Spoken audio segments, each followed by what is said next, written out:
Hey all, Bree from the No Guilt Mom podcast, and I have got a gift for you this holiday season.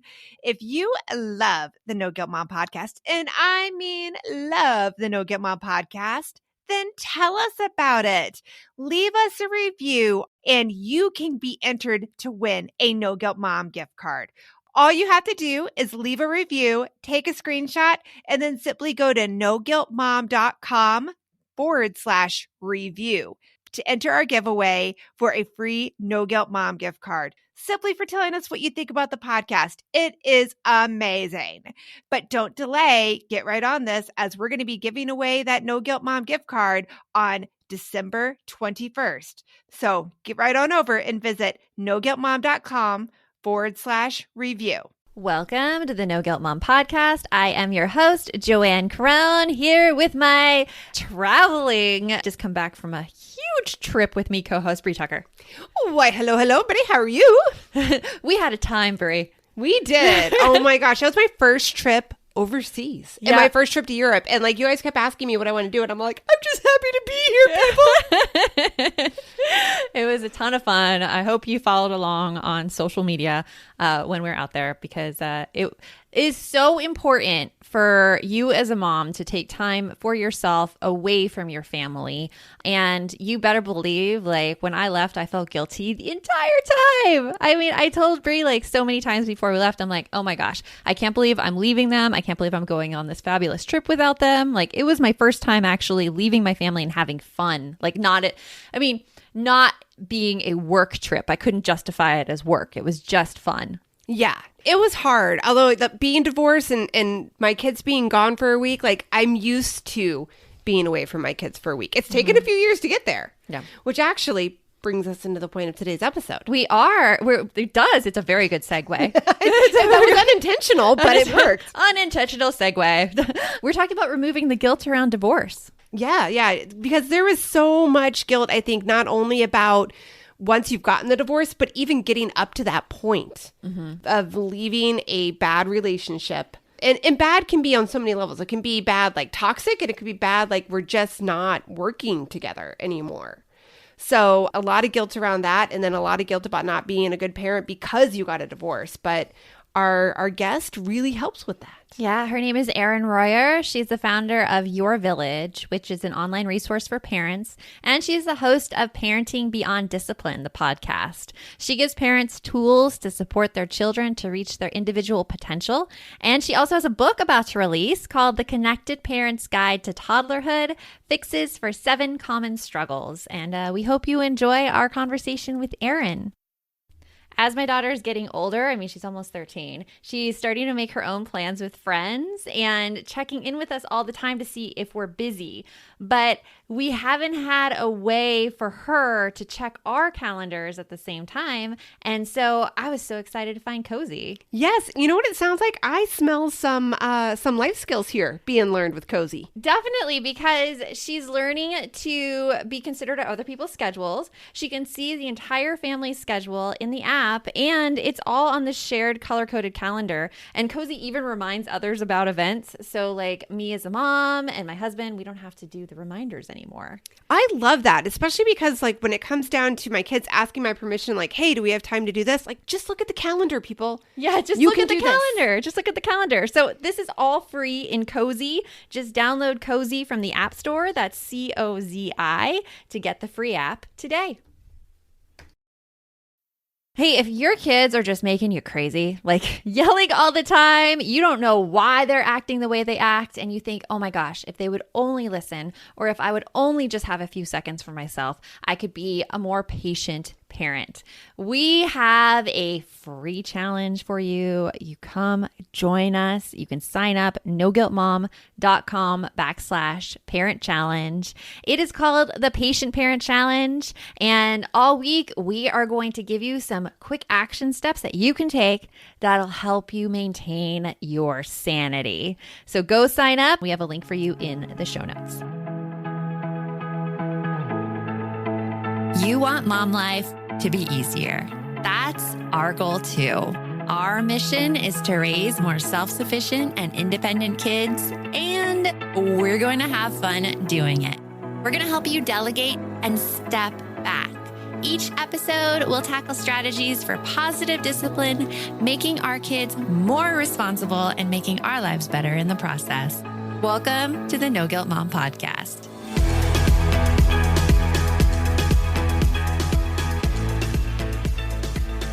Erin, welcome to the No Guilt Mom Podcast. Bree and I have been talking. We are so excited to have you here and discussing this topic about divorce's impact on kids and how to minimize that. So welcome. Thank you. It's great to be here. Great to meet you both. For those in our audience who don't know you, can you tell us a little bit about who you are and your story? Yes. So I have a parenting podcast myself. I started a business for parents. I have a master's degree in psychology. And as it turns out, with a lot of us who don't expect to go down this road, I found myself getting divorced about 3 years ago. We started having these conversations. And so I have now been working through that process myself, now about to buy my own home. So it's been a long road. So I understand that whole journey of working through that divorce process. I know talking to Bree in particular, because I have not experienced this and I'm looking to Bree for guidance and support into this issue. But we know that like 50% of all marriages end in divorce, and odds are high that if you haven't experienced it yourself, then you have someone close to you who has experienced a divorce. There's a lot of guilt around divorce. Oh, so much guilt. We were talking about this beforehand, that you were talking, Erin, how your process took 3 years. I wrestled with divorce for a long time, but I got to say the guilt of nobody gets married with the thought process of, oh, it's okay, we just get divorced if it doesn't work out. Like, I think very few people run down that path, especially if you have kids, right? So like every time I thought about it, I was like, well, I feel guilty for my kids that I'm going to be robbing them of this experience of having a home with two parents and, you know, me being with their dad if we were to actually go through with this divorce. And honestly, like I had 3 times where I had asked for a divorce every time we would reconcile, because I was like, so much guilt. Mm-hmm. And it didn't help anything. Yeah. Right? Did you also feel that guilt too, Erin? Oh, so much guilt. And there's just so many societal messages, I think, that are incorrect, but so many societal messages about the best family is the family that's together, the family that's, you know, whole. It's got a mom and a dad and 1.8 kids. And that's a really almost impossible measure to stand up to. And I had so much guilt. And I had a lot of guilt because I got married older. You know, I did everything, quote unquote, correct. You know, I had a degree, I had a bachelor's degree, I had an education, I had a career. I was in my 30s. I met this really nice guy, everything that anybody would want. And I felt guilty because I felt like I didn't have a right to be unhappy. I felt like there was something wrong with me because I wasn't happy in this connection any longer. Mm-hmm. And that I just needed to work harder and try harder. And I wasn't doing enough. And I read books and I went to therapy and I did so many things to try to figure out what was wrong with me, right? That I couldn't make this work. It's till death do us part. Darn it. Yeah. Because you're right. There are so many messages about that. I mean, I remember I had a friend in college whose parents were separated, but they decided to live in the exact same house in separate bedrooms until their kids moved out. And just visiting that house, you could see like there was so much tension there and there was so much unsaid conflict and stress that made me realize like that our society is wrong. Like the best house isn't a whole house. The best house, I believe, is where the adults are happy and they're giving their best to their children as well. And that looks different for everybody. That looks different for everybody. Yeah. Absolutely. And I think there's a lot of households that stick it out way, way longer and the tension builds and builds. And the kids feel that. You know, they can sense that. And we're just so used to feeling like I'm supposed to give everything I can until I'm practically giving myself away. And it just doesn't work. It doesn't work. And I mean, we were talking before too about everything going on with the divorce and the amount of support that you needed. And I agree with you. You're talking about how like you've been leaning a lot on researching and your therapy and your friends and Joanne here, she was with me through the whole thing. Like I wouldn't have made it through without my friends because it was hard. I kind of liken it to you've always been afraid of going off the high dive. And once you finally go up there and you jump up in the air and you no longer are on the diving board, like it's just the unknown of what is going to happen. It is so scary. So scary. And it's hard seeing someone close to you go through it. Like it was hard seeing you go through it because you could see the turmoil and just the stress that comes with divorce. But you've really dug into the research on divorce and how it affects the kids with parents staying in an unhappy relationship. Can you share what you found and how that impacted your feelings of guilt? Yeah. So one of the things that I found is, a lot of the research from the 80s, there's a lot of bias in research. So I think a lot of scientists in the 80s were trying to prove that divorce was terrible for kids. Oh. And so, it was designed in a way to make it look like this is the worst thing you could do. Well, looking at some newer research from the early 2000s, they actually found that children from divorced families are just as resilient and just as successful as children from two-parent households as long as certain needs are met. And so there's 4 key areas that if we can meet these needs for ourselves and our children, that they can be just as successful and resilient and happy as any children from two-parent homes. That's comforting, I think, to know because I didn't know that about the research in the 80s differing from the research in the that very recently. It makes a lot of sense. It makes sense. Like in the 80s, you think about all the things that we were told growing up and now as adults, we're all like, wait a second, this does not add up. No, this does not add up. It doesn't add up. We're hitting that time of year where my brain gets so overloaded in December that I look for anything to make life easier. And I have to say, Brie, that Green Chef is one of those services. Yes. Green Chef is there to take away the dreaded, oh my goodness, what are we going to eat for dinner tonight? You can eat clean all holiday long with over 80 weekly meal options each week, featuring things like quick and easy, protein-packed, calorie-smart, or my personal favorite, the keto options. And you don't have to lose track of healthy eating habits during the holidays because every Green Chef customer gets a free session with one of their registered dietitians who can walk you through how to make clean eating work for you, which is very cool. And I have to say that I have been loving their recipes lately. They put things together I have never thought of. This week, we're trying the lemon basil caper pork with sauteed cauliflower, bell peppers, almonds, and feta cheese, my favorite. Their recipes make it so easy to support my wellness goals without skipping on flavor. For Green Chef's best deal of the year, get $250 off with code NGM250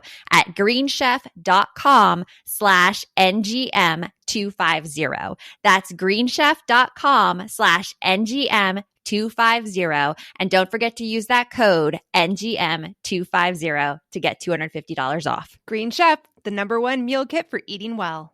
Hey, Brie here, and I wanted to share one of my favorite gifts to give during the holiday season, a Storyworth book. It is the most amazing gift ever. Storyworth is an online service that lets you create a special and unique gift of someone's story. I've given Storyworth books to both of my parents, and it has been their favorite gift, hands down. And did I mention it is so easy? Storyworth emailed my parents questions every week that I handpicked from their massive list of questions that they have. All my parents had to do was open their email and answer them. That easy. I asked my dad questions like, did you have any rules that you set for yourself as a parent, which you immediately broke? And he did. I even asked both of my parents, are you more like your mom or your dad? And they shared a lot of really amazing qualities that I didn't know about my grandparents at the time. Then at the end of the year, Storyworth compiles all of their answers, puts them into this gorgeous book that covers everything. My parents love showing us their books, and I personally love getting a chance to read them. With Storyworth, I am giving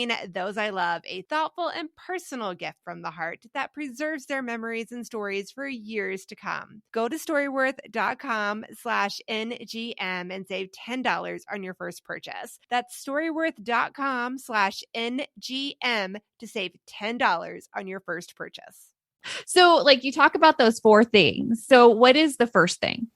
So one of the first areas is conflict in the divorce process. So high conflict in the divorce process is what affects children quite a bit. So when they're dealing with a lot of conflict, that makes sense. It's really going to affect their mental health and their ability to be more resilient through this process as well. So if parents can keep that conflict away from the kids, even if they have it with each other, they can take to the therapist's office. I spent a lot of that going to my friends. I would just go to my friends and just complain to them when I was struggling with something. And I was able to also see my ex-husband, for who he was or for what he was trying to do, rather than just it being something that was against me or trying to make me upset. It was just the person that he was, or he is. And I could see him more for the positive side of who he is and not make it personal about he's doing this or doing that, or he's irritating in this way or that way. I imagine that would be very hard during a divorce to take like that outsider view and look at his characteristics objectively versus like assigning blame and thinking that he has this malintent the entire time. Like, how did you get through that? Because I'm sure there's a lot of anger involved in the process. I'm over here shaking my head. Yes. I'm going to take a stab here, Erin, and say that your divorce might have been a little bit smoother sailing than mine was. It's smoother sailing than a lot of divorces are, and we are extremely lucky. And it takes a lot of work. You guys deserve a huge medal for that, because I think it can be really easy to look at it. You know what else? I'm going to liken it to another thing. I'm going to liken it to before we had kids, we were all the best parents in the world, right? We were all like, oh yeah, piece of cake. Yeah. You're just firm with your consequences and your rules and your routines, and there's no problems. There'll be smooth sailing. And then you have kids and you're like, what happened? And I think the same thing with divorce. Like, you can look at it from a distance and go, okay, yeah, I know we need to be low conflict. We need to get along, no problem. And somewhere along the line, I know I struggled a lot with that, even though that was a big thing for me. So the fact that you guys have been able to manifest that and continue with that, like, you're my superhero right now. Oh, thank you. Well, I'm lucky. And I will say this, I did have a great partner and do have a great partner in parenting. But you bring up a good point. Like, it really depends on your parenting partner as well, because I know a lot of women, when they get divorced, they struggle with their parenting partner not being really on the same page as them or really pushing back against them, and trying to keep that low conflict, I imagine, is extremely difficult, though a goal to set their eyes on. Yeah, definitely. And it can be a lot harder, like you said earlier, when there's hurt feelings involved, where somebody feels like they were wronged by the other. Right. And that's, I think, where a lot of that comes in is, it makes it easier to split apart if we just can't stand to be around that person. And so a lot of times we'll even bring in conflict where it doesn't need to be. It just makes it easier to just be like, I'm not failing because this is just not working. If I can just make it feel even worse, then it's easier to walk away and be like, it just wasn't working, versus we're good friends and we're just walking away from each other. Then it's like, did I really give it everything I had? So sometimes we actually create conflict where there isn't any, just to make it easier. And it's interesting how you said that, like, did I really give it everything I had? There's that guilt sneaking back in there that, did I do everything I was supposed to? Is this really the best option? Well, I would imagine also that would come up in instances of cheating, when one spouse cheated on the other, and then that's the reason for the divorce. And having low conflict during that time might be extremely, extremely difficult and involve a lot of superpowers on behalf of women who then, like you said, need to rely even more on those things that you relied on, like therapy and their friends. Yeah. And that's a tough situation. I did some research into a therapist actually who works with couples who were dealing with a lot of that. I did not have that situation in our household, thank goodness, but we take it personally, that a personal failing that our partner turned outside to someone else. And so then there's just all those wounds that get triggered. And so, if you are dealing with like a cheating situation, then it's a very personal thing and we're trying to face all our own wounds of what didn't I do well enough? What didn't I give enough? And most of the time it's not about any of that at all. Right. It's really, the partner who's looking for himself or herself outside of the partnership, or, they have their own struggles that they're looking to fill, an addiction, or, instead of alcohol or workaholism, sometimes it's just turning to another partner and it feels new and exciting. And it doesn't have anything to do with the partner at home and that they weren't enough. But we always feel like I'm not enough. And it's really hard then to not turn that back on our partner. I can't imagine having to go through that and, be that strong to work through that. I want to like reemphasize something that you said, though. When that sort of situation happens, it is not the fault of you, it's the fault of your partner. Mm-hmm. And because I think so many women bring on guilt that, oh my gosh, if I could have just done this better, or if I could have just done this one thing, then it wouldn't have happened. And really, like, we are not responsible for the actions of our partner. Like, they are responsible for those. Very true. Or even like you said earlier, Erin, in your situation, what is wrong with me that I can't make this work? Right. And we start looking at this as an internal thing. And you really have to realize that sometimes it's just that we weren't compatible from the beginning, or maybe life has changed. I mean, we are allowed to grow and develop as people, right? Mm-hmm. Like, and if you think about it as parents, we want our kids to grow and develop. And that doesn't mean we stop. Right. And then, and then our partner either isn't going the same direction or they stopped growing. That was actually our situation. I was growing a ton and he's very even keeled and he's a great person. Like, I still love him as a person. We're still best friends, but he stopped growing and I just felt like I was pulling him up the mountain. And I'm like, I don't want to pull you up the mountain anymore. So you need to come with me. Yeah. Or I need to go my own way. And there was a lot of guilt about that. Like, he's really a nice person. I hear women complaining about, my partner doesn't pitch in. My partner's lazy. My partner's disrespectful to me. And I didn't have any of that. So there's a lot of guilt around, I have this great partner that most women would die to have. So what's wrong with me that I can't make it work with this person? I think a lot of us kind of run into that in a lot of different situations. And even coming back to what you were just saying about how if you're in a relationship where you're being disrespected consistently and your children are seeing behaviors that you don't want them to grow up and have, you have to really ask yourself, first of all, this is going to sound guilt-ridden, so I'm so sorry. And I'm not trying to, so hang with me, bear with me, people. But like, is there any contribution that I have to this? Is there something that I can do that will help raise our communication, help raise our relationship so that this one-sided, or at least you're seeing it as one-sided disrespect or whatever happening in the household can stop? And if it can't, like, you've done everything you can, you've put everything into it. You're being honest with yourself when you do have mistakes that you make and it's still not getting better. You have to really think about, is this what I want my children to see and to hold up as what a relationship should be? And if the answer is no, I don't want my child to be with somebody who disrespects them. I don't want my child to be with someone who treats their spouse like a second-class citizen. Then that's when you do have to, as much as it breaks your heart. And I think I had this like great meme going through the divorce. It was like the hardest part of being a mom was holding it together when all I wanted to do was lay down and cry.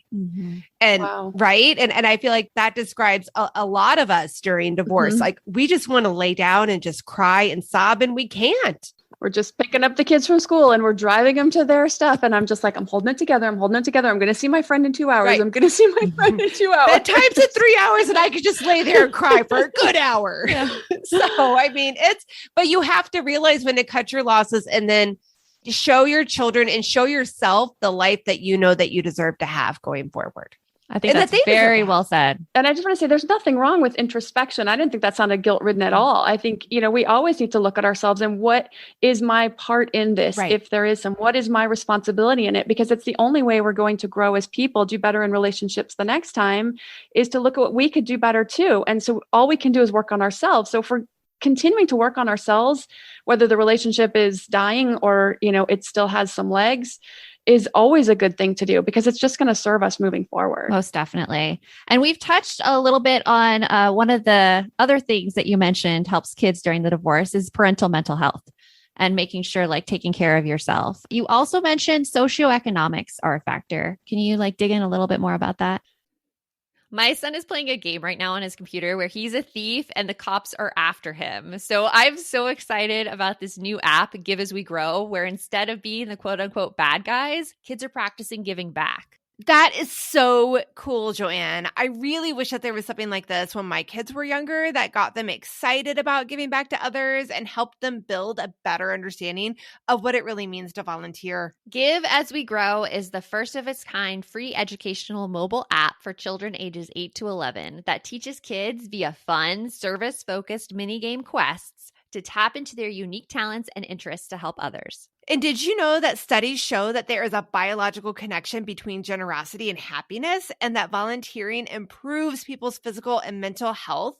I mean, kids who volunteer typically do better in school and are less likely to engage in risky behaviors. And that is something that I think we all want for our kids. Ready to spark a new movement in generosity? Find and download Give As We Grow for free in the App Store for Android and iOS. And for resources for the whole family, visit giveaswegrow.org. This message is sponsored by Greenlight. It is so hard to raise kids who know how to manage money. Bree, right now, my kids are all about earning money for presents. My daughter wants to get presents for all of her friends, and my son is doing a Secret Santa with his friends. Oh, I hear you. And if you're looking to raise kids that are financially responsible, we have got a lifesaver recommendation for you that you need to check out. It is Greenlight. Greenlight is a debit card and money app made for families that gives kids and teens an easy and fun way to gain financial literacy, all while giving parents peace of mind. You can send instant money transfers, automate allowance, and even keep an eye on kids' spending with real-time notifications. Meanwhile, your kids can begin their journey towards financial autonomy by learning how to save, invest, and spend wisely. So sign up for Greenlight today and get your first month free when you go to greenlight.com/NGM. That's greenlight.com/NGM to try Greenlight for free. Greenlight.com/NGM. Yeah, so that's one of the factors that can affect kids. One of the 4 that can affect kids the most is socioeconomically, because as we know, when we get divorced, we're splitting households. We are now running 2 households. And so, as someone who now just got a home that I'm going to buy, I'm thinking about all the furniture I have to buy, 2 sets of clothes and, not just the mortgage, but it's all the utilities and everything that goes along with taking care of a home. And if we were together, we could have one nice big house, but we're splitting. And so, in a lot of families, it's a really tough split because they're barely getting by on one income. And now what are they going to do? How is that going to work? And so, trying to keep that socioeconomic status at least somewhat level for the kids, where they're not feeling it so profoundly, where where they used to go to this school and now they have to go to another one, or where they used to have this vacation and now we can't afford this vacation, or we can't afford your, whatever your hobbies are that anymore. You can't afford your sports anymore. Like, that was the last thing I wanted to tell my kids is, I'm sorry, we can't afford that because I couldn't stay with your dad. I mean, talk about guilt. I know, right? So that brings up an interesting point, because I know a few women I've seen who are very unhappy in relationships. They feel like they can't leave because of that socioeconomic burden, because they have been the one to stay at home with the kids and they don't have a source of their own income. I have to say, I have no solutions on how to fix that, but I think it would be extremely, extremely difficult. I think so too. But I also think, where there's a will, there's a way. And so we can, even if it looks like it's 3 or 4 years down the road, it's hard. Like, that's just not easy to look that far down the road. But if we can and just say, I'm going back to school, I'm going to just figure it out. I'm going to go to night school. I actually have a close friend that went back to school in nursing so that she could go and start working as a nurse and just afford her own home so that she didn't have to worry about it. I've got several friends who are moms who just had to figure out how to do that and make that work so that they could afford their own home, it to the level that they felt like was comfortable for them and their kids. Yeah. You bring up a great point about women making their own money, because it's such a fraught situation. Like, it's something that we don't talk about very often, but like, when you make your own money, you're in control of your life. Like, no one tells you what you can do and what you can't do. And so just going out like your friend and going back and getting a degree in nursing and thinking like, okay, what can I do to make sure I can bring in an income and I can support myself is so, so important. It's actually one of the reasons, like, I have a great relationship with my husband. So I just want to preface it with this, but like, I love you, Josh. I love you. Great. I love you. I love you.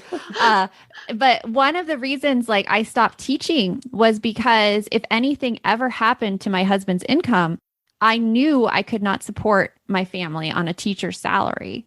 And it's such a hard decision to make when you think you're helping and when you want to contribute to society. And yet you're like, I can't do this and support my family at the same time. I need to figure out something else to do. It's scary. It's scary. Like, to give a little bit more background on mine, like that was part of the reason I was there. Like my job that I had was very fulfilling, but it wasn't very much money.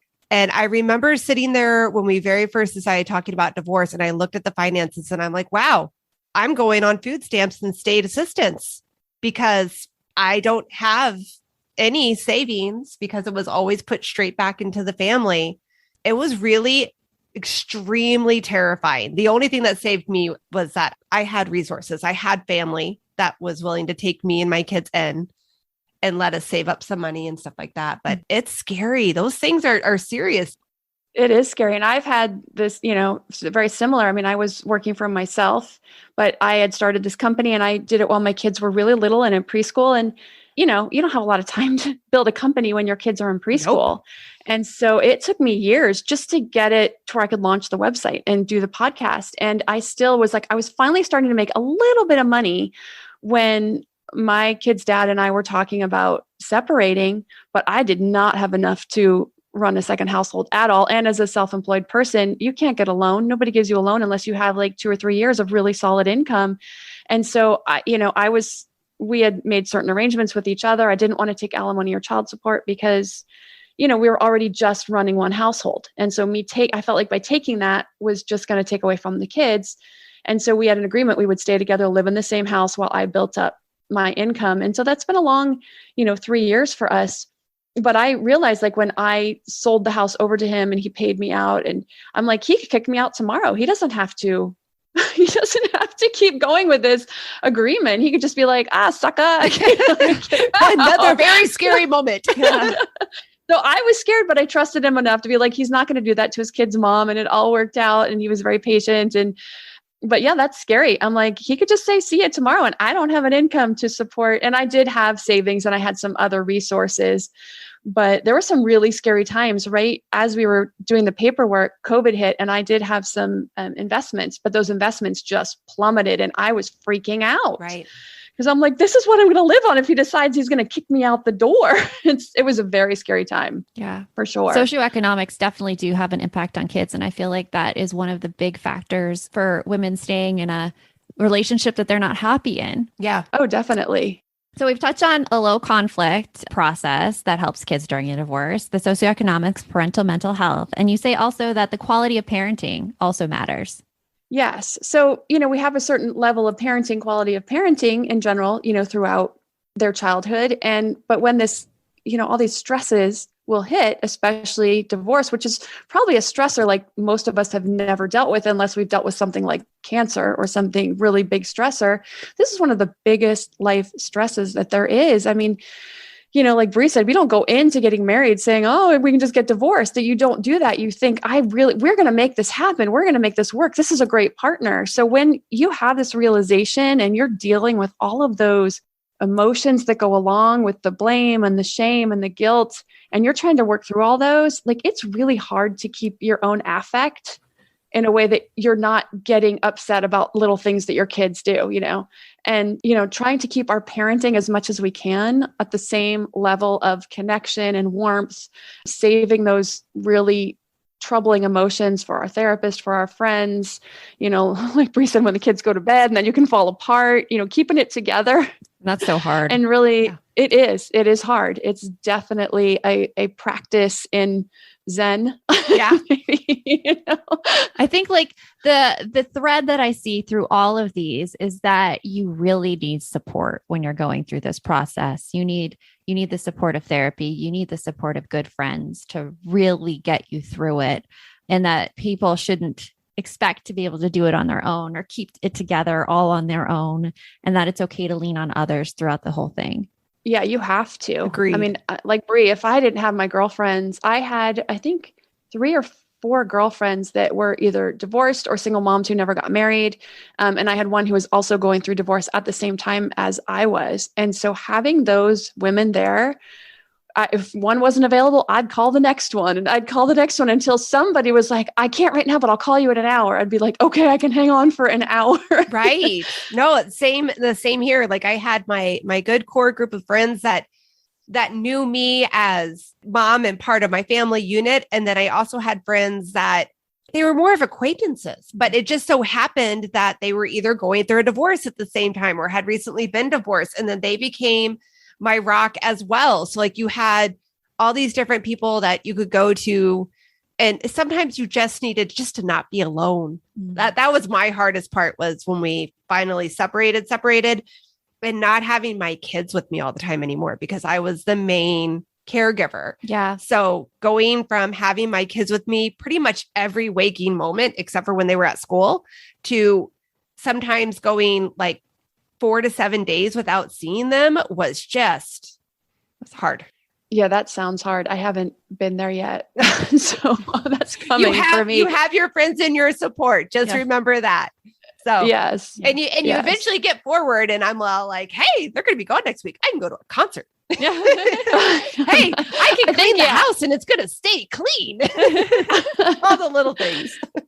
Yeah. So that I'm looking forward to. And I think, going a day or two is probably good. But after that, I can imagine where it's like, I miss my kids. Yeah. Well, it's a process. Erin, what now are you looking forward to that's happening in your life? Well, like I said, I'm in escrow for a home of my very own. So I'm very excited to really hit the stigma of being a single mom.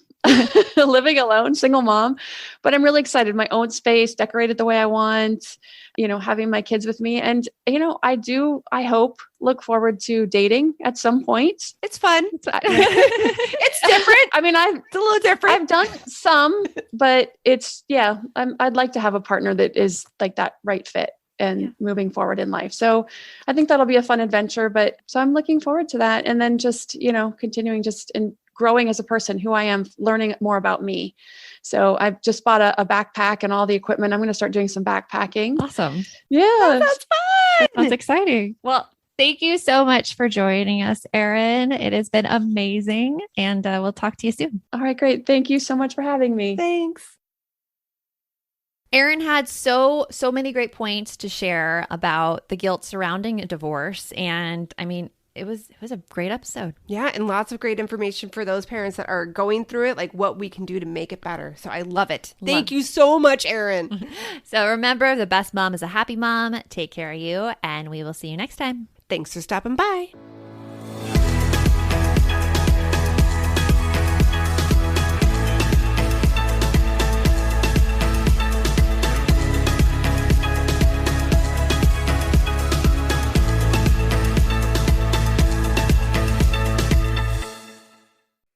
Are you looking for something to listen to with your whole family? Then check out 6 Minutes, produced and created by Gen Z Media. With over 200 twisty, cliffhanger-filled episodes, 6 Minutes tells the story of 11-year-old Holiday, who was pulled from the icy waters with no memory of who she is or where she came from. 3 years ago, Brinley Pasternak helped the Anders family uncover the truth about Holiday's past. Now she'll need them to help her find the truth about hers. In 6 Minutes Out of Time, the long-awaited sequel, Cyrus Anders is found unconscious near the mysterious Elixir Academy in Florida, and Brinley learns the school may have a shocking connection to her missing mother. Dive in now and get the most downloaded family audio adventure in history.